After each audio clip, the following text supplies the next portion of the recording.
gone. Gone fishing read the sign that he'd hang upon the door. When the weekend did come around, it's off to the lake once more. Packing up his bait and rod, a drink and sandwich for a snack. It'd keep him going all the day, until the time to head on back. All was prepped the night before, so to make an early start, and when it was the crack of dawn, he'd casually depart. The walk was very peaceful, and not too far to go, surrounded by the countryside, on old footpaths few know. Then arriving at the lake, at the boathouse he would stop, to row the vessel gently out, each oar a rhythmic drop. Finding an ideal spot, so he could spend the day, in quiet peace upon the water, and cast his line away. He might see someone else, though the lake was pretty vast, with many spots to hide away, and not see another going past. The calmly waving waters of the lake was surely bliss, a treat he'd enjoyed all his life, to spend a day like this. Just before the evening came, he'd pack his stuff to roam, triumphant with a fish or two, he'd make his way on home. But then came the day that this weekly routine did take a dark turn no one had foreseen. He'd left in the morning, the same time as each week, with nary a change that to any could speak. He was seen on the lake, though he'd rowed out quite far. It may have been another, but this whole thing's bizarre. When evening did come, a workman did note, on the lake was a vessel, it was the fisherman's boat. Out there on the water, still with rod and pack, but he wasn't there, and he did not come back. He wasn't at home, at the pub or a friend's, so it was believed he'd met unfortunate ends. Police were contacted, and divers were sent to search the lake and around for where he had went. Was this accidental, or was it foul play? His families and neighbours were fraught with dismay. There was simply no sign of struggle or prints. No body's been found, and there's been no word since. No clue to what happened, no, not even one. It seems the old fisherman was simply just gone. Link. Amazing, fantastic, such a brilliant invention, with boundless potential that begs comprehension. It's the latest advancement, with a straight shot to fame. The world from now on will not be the same. Imagine a world, through the progress of science, you can access the web without any appliance. Access to banking, to what's selling and bought, getting movies and music using only a thought. A new online nation with global citizenship, and it all can be had with one little chip. With one minor op, it's placed in your brain, and once healed up, you're granted free reign. No lack of signal or risk of losing power, the internet's yours at every hour. You can share what you like and gain information for whatever you're doing and from any location. Experience media where all socialize with all of your senses and not just your eyes.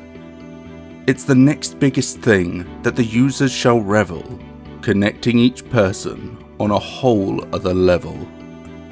Now, using this tech and expanding it wider, you will of course need the right service provider. Well, aren't you in luck? And I'm so glad to tell that who makes this product runs the servers as well. There's no need to worry, as your contract had read, it's like a maintenance crew that lives in your head.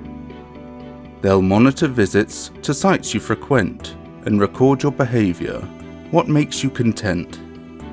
All stimulants are recorded, in fact. Fear, anger and joy, it was in your contract.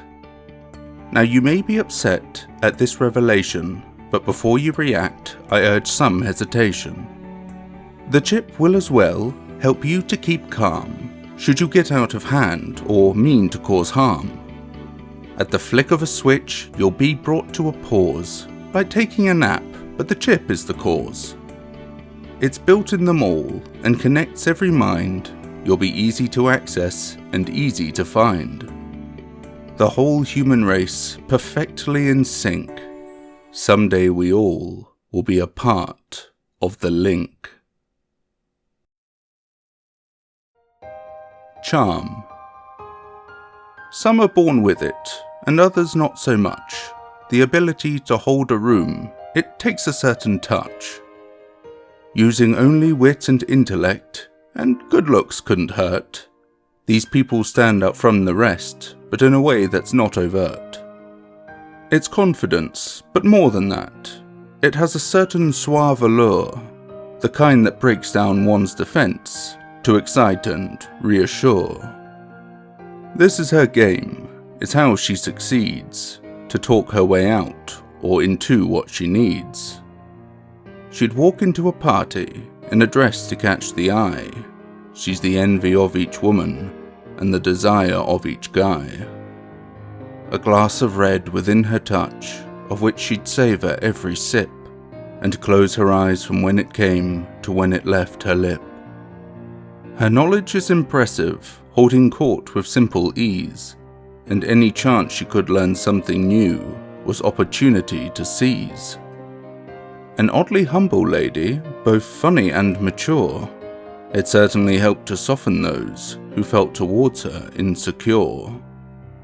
It is a gift, and that's a fact, one she really couldn't hide, and so she'd always leave the party with a looker at her side. Using such refinement in a way that just seems magic. Shame it always ends the same, as something truly tragic. It seems that all that glamour was embellished just a tad, as underneath the surface there was lurking something bad. The parties were a front, you see, a means to shine her reputation, avert suspicion off herself, and avoid the condemnation. That attitude so debonair, it's simple how they couldn't see the monster that she truly was, and just how nasty she could be. She used her way with people to target poor misguided souls. They would not be missed at all once they'd helped her reach her goals. Everyone is different, but her practice it is vast, and given time to poke and prod, she knew she'd win at last. Adapting to their circumstance so as to break down their guard, and then when they felt comfortable, that's when she'd hit them hard. She'd kill them for the fun of it, and dump their bodies off to rot. They'd served their purpose, that was all. What she wanted, she had got. Then she'd start all over, and all the bloody while, she'd still go to those parties and wear a girlish smile. No one could believe it true when finally she was caught. The truth of what she is and done had left a great and many fraught. It is what draws them in and leads them to harm. Tempting, addictive, it's all in the charm. Rest. What a gift is sleep that so many take for granted. To close your eyes and drift away, let your mind become enchanted. That start of fatigue, which falls like a weight, dragging you down into a tired out state. When the body does ache and the mind loses thought, the spirit gives in to the urge being fought. Drop everything else, it can wait for a while. The slow march to bed, each step like a mile. But then comes the last, that most wonderful sight, a welcoming bed with a personal invite. the body so weary, but with one final climb, then crawl into comfort, that feeling sublime. Eyes getting heavy, you're done for the day, a satisfied sigh, now just drift away. List into dreams that help bring you peace, all fears and concerns do fade and decrease. A good and long doze can make you feel whole, good for the body, the mind, and the soul. How I'd love to lie down, to breathe and dream deep, but I can't, for what happens when I fall asleep. For when I close my eyes, a beast opens theirs, whose sights fill my dreams with nightmarish scares. It bursts from my room with awful intent to poison my nights, it seems cruelly hell-bent. I see its foul movements from when it does embark, crawling and leaping its way through the dark. Through streets, atop roofs, it hunts without pause. To kill and to feed is its terrible cause. I've witnessed as it happens, as the victims try to flee. Their fear as they fight is pure agony. Its fierce savage strength leaves a mess and a stain, it then eats near everything, with little left to remain. Then when I wake up, I start over again, and try to push on through the sadness and pain. It keeps coming back, I don't know what to do. Can anyone help me to see the night through? I've tried most everything I can to lift or break this curse, but all my efforts are in vain and only seem to make it worse. I can't take much more. I'm so tired and stressed. All I want now is to just get some rest.